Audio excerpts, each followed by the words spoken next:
Bonjour, soyez les bienvenus sur votre chaîne Enflammée TV de Modibo Ministries. Alors, je suis encore là aujourd'hui pour continuer sur l'enseignement sur la notion des tempéraments. Je suis votre serviteur Modibo Thibaut. Je prie que le Seigneur puisse parler à chacun de nous au nom de Jésus. Amen, amen, amen. Merci parce que vous êtes nombreux à nous suivre d'un peu partout et continuez à nous suivre, continuez toujours à vous abonner sur notre chaîne Modibo Ministries et la grâce de Dieu couvrira chacun de nous et cette année sera une meilleure année pour nous au nom de Jésus-Christ de Nazareth.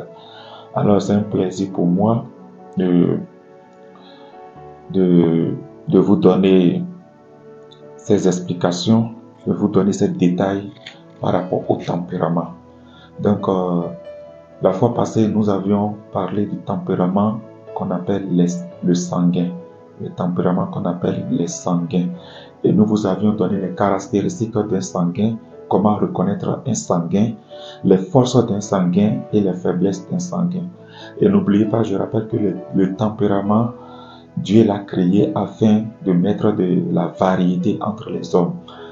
Et c'est en cela que vous verrez que tous les hommes ne sont pas les mêmes, les manières de comprendre ne sont pas les mêmes, les manières de parler ne sont pas les mêmes et les tendances ne sont pas les mêmes. Et tout cela constitue un tempérament. Et je vous rappelle que le tempérament, c'est ce qui est inné, ce avec quoi nous sommes nés. Ce sont des tendances avec lesquelles nous sommes nés. Nous n'avons pas grandi pour choisir nos tempéraments, mais nous sommes nés avec nos tempéraments.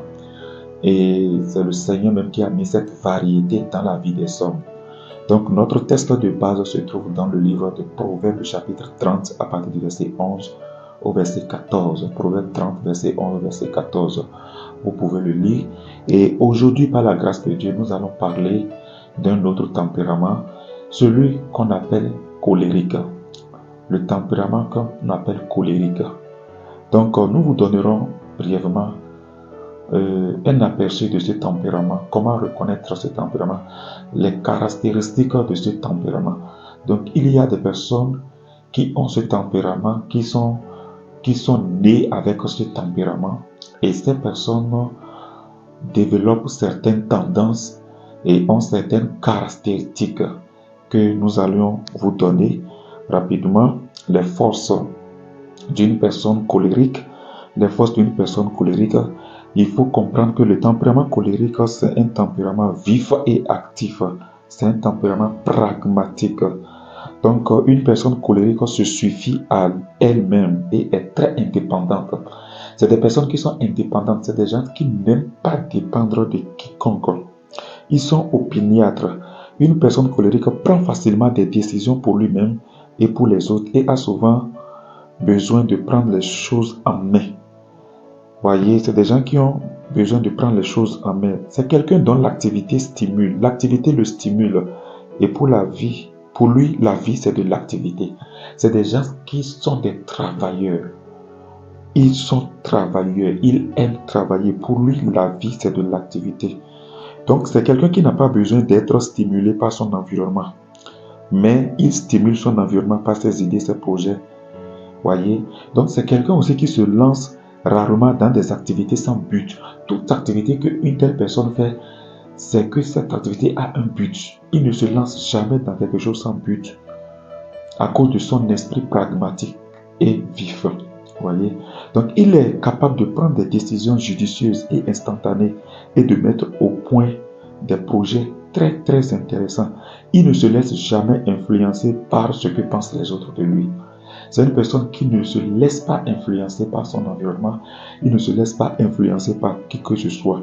Il prend des positions fermes et milite souvent contre l'injustice sociale. Il ne se laisse pas décourager non plus par des problèmes. Au contraire, les problèmes le poussent à trouver des solutions. Ça, c'est des forces d'une personne colérique. Voyez, il est tenace et il réussit souvent là où les autres ont échoué. C'est quelqu'un qui réussit toujours là où les autres ont échoué. C'est un leader né. Et dans le monde des affaires, on le qualifie de leader né et fort.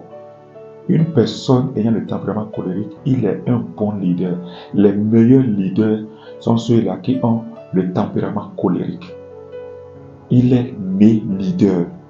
Il poursuit les valeurs utiles et productives dans la vie. Vous voyez? Et si c'est un chrétien, il est très dévoué. Les personnes colériques chrétiennes sont très très dévouées. Ils sont très très très dévoués. Ils ne s'amusent pas avec le Seigneur. C'est des personnes qui ont un emploi du temps fixe, des personnes qui ont un planning, qui font du planning. Et rappelez-vous, nous avions dit que comparativement aux sanguins, les sanguins n'ont pas de planning. C'est des gens qui sautent à tout moment sur une activité, tout ce qui leur vient à tête, ils le font au moment où ça leur vient à tête. Mais un colérique, il a un planning. Même dans sa prière, il a un planning. C'est des gens qui planifient de lundi au dimanche un planning de prière. Lundi de telle heure à telle heure, il prie. Mardi de telle heure à telle heure, il prie. Mercredi, ainsi de suite. Et il ne rate pas. C'est quelqu'un qui ne rate pas son planning. Ce qu'il a planifié, il le fait. Il ne rate pas ses moments de prière. Quand l'heure de prière sonne, il est présent. Donc, à cause de son esprit très actif. En matière de finances, c'est un chef de file qui a du succès. Il est un grand pourvoyeur. C'est une personne qui n'aime pas voir sa famille souffrir. Il est prêt à pourvoir à sa famille parce qu'il n'aime pas qu'on le minimise. Il n'aimerait pas que ses enfants aillent quémander. Il n'aime pas voir ses enfants aller demander. C'est pourquoi il fait tout pour pourvoir aux besoins de sa famille et de ses enfants. Voyez? Donc, comme je le disais spirituellement, c'est quelqu'un pionnier, un bâtisseur. Il travaille très dur. Voyez? Et aussi, c'est une personne qui a tendance à croire davantage en ses propres forces qu'en Dieu. Ça, c'est un petit défaut là. Il croit davantage en ses propres forces. Ce sont des gens, vous allez constater dans leur speech, dans leur parler, dans la vie active, dans leurs propos, vous sentez que c'est des gens qui croient plus en leur force. C'est des gens qui se disent que j'ai obtenu ça par mes propres forces, plus qu'en Dieu. C'est des gens qui croient à la grâce, mais ils ne reconnaissent pas trop l'importance de la grâce. Pour eux, la grâce, c'est ses propres efforts. Voyez? Pour eux, la grâce de Dieu, c'est ses propres efforts. Donc, ils croient plus à ses propres efforts. C'est des gens qui font des éloges de leurs efforts plus que de la grâce de Dieu. Vous voyez? En matière d'engagement, c'est une personne très, très engagée. Il est tenace, ce qui lui permet de réaliser des choses même lorsqu'il n'est pas doué. Il réalise des choses même lorsqu'il n'est pas doué. C'est des gens, on peut leur confier quelque chose dans lequel il n'a pas la compétence qu'il faut. Mais il le fait correctement, comme s'il était compétent. Vous voyez? Comme s'il était compétent. Donc, une personne colérique, c'est une personne qui prend les choses à la main. Elle fait bouger les choses. Elle est très énergétique et très ouverte. Mais aussi, c'est une personne autoritaire. Homme comme femme. Une personne autoritaire. Elle est autoritaire et très agressive. Elle est dominatrice. C'est une personne dominatrice. Les hommes considèrent une telle personne comme une menace. Vous voyez? On la considère comme une menace à cause de son tempérament. C'est une personne très courageuse. Une personne ayant le tempérament colérique est très courageuse. Elle est convaincue de pouvoir faire tout ce qu'elle décide de faire. C'est une personne déterminée. Elle voit la vie comme une série de problèmes à résoudre et des défis à relever. Voyez?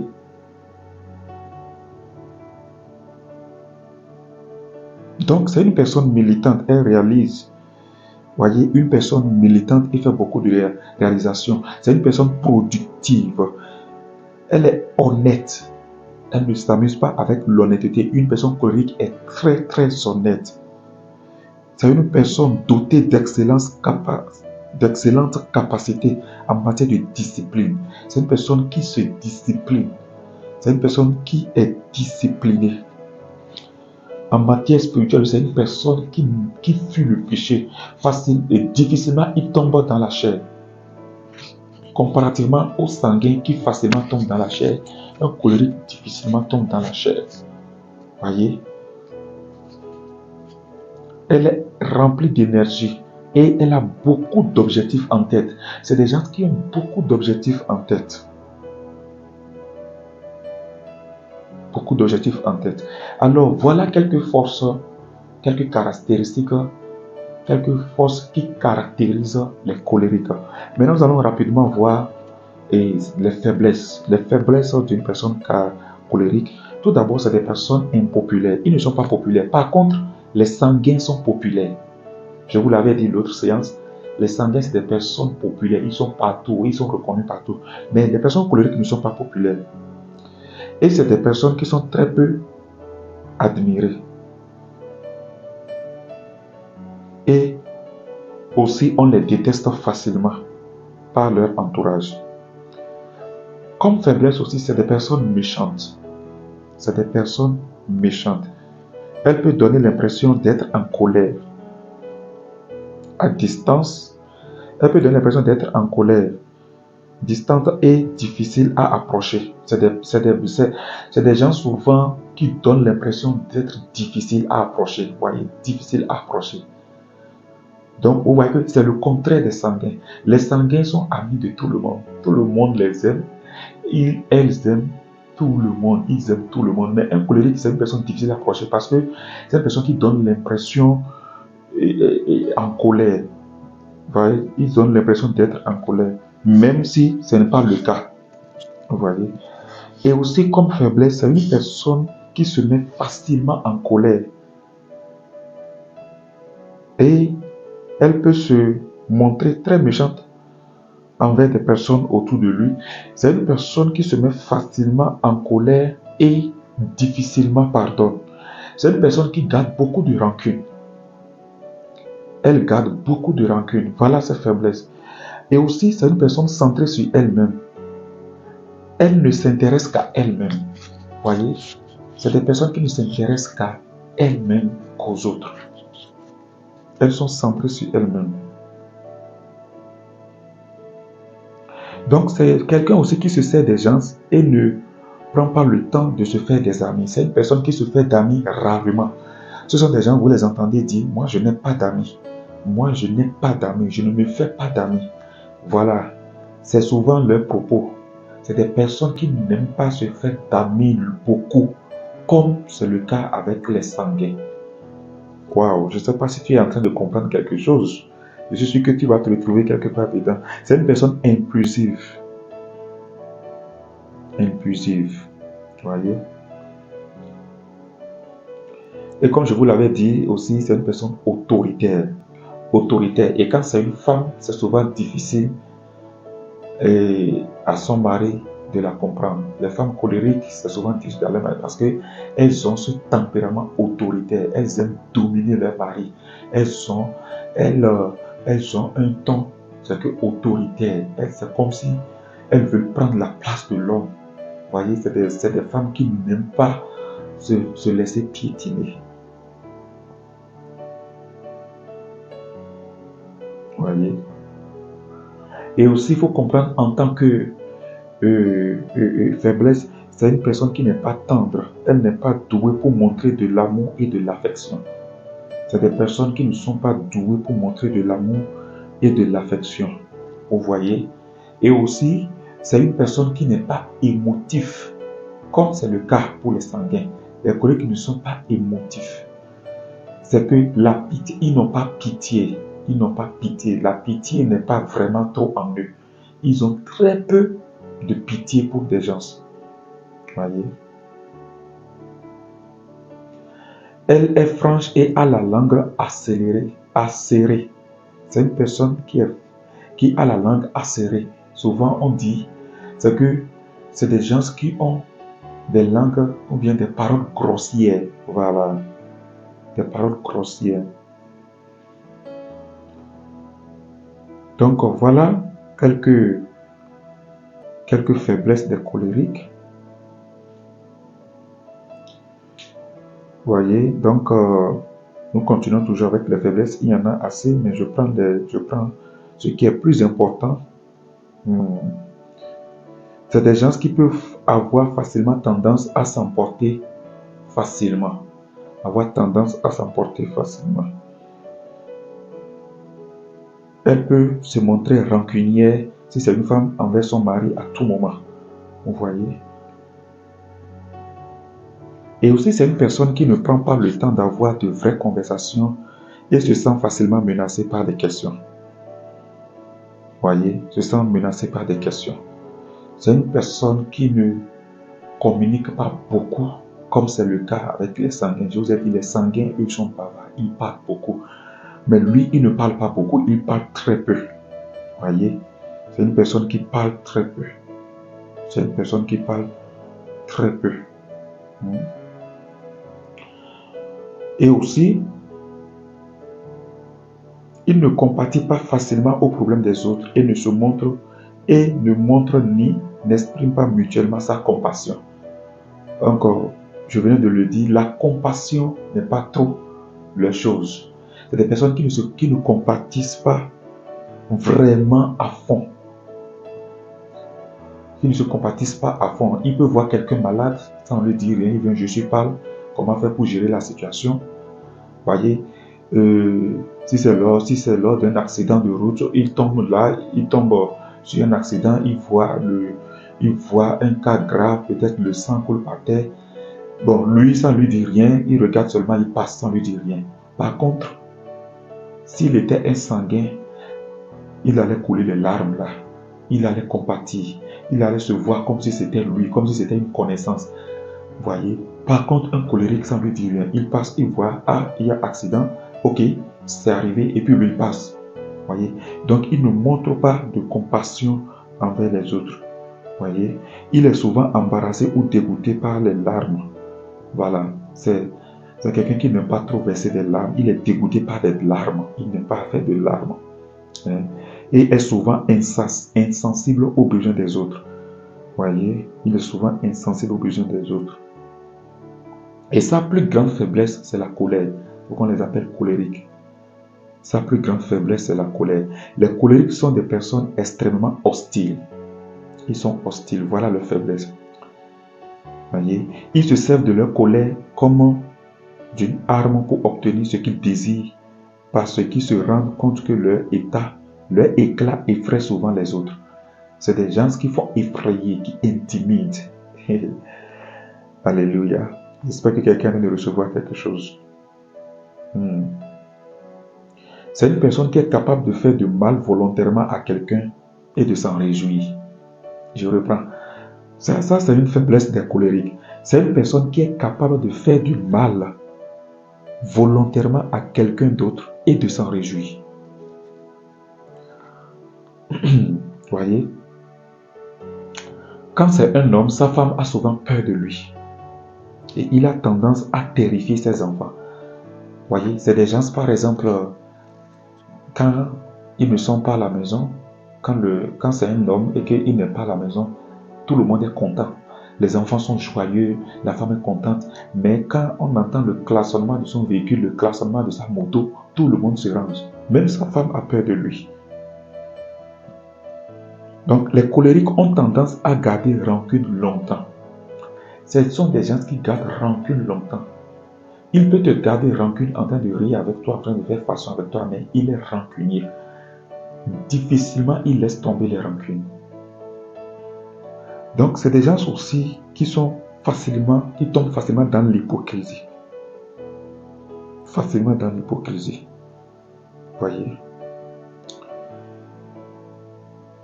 Donc, voilà un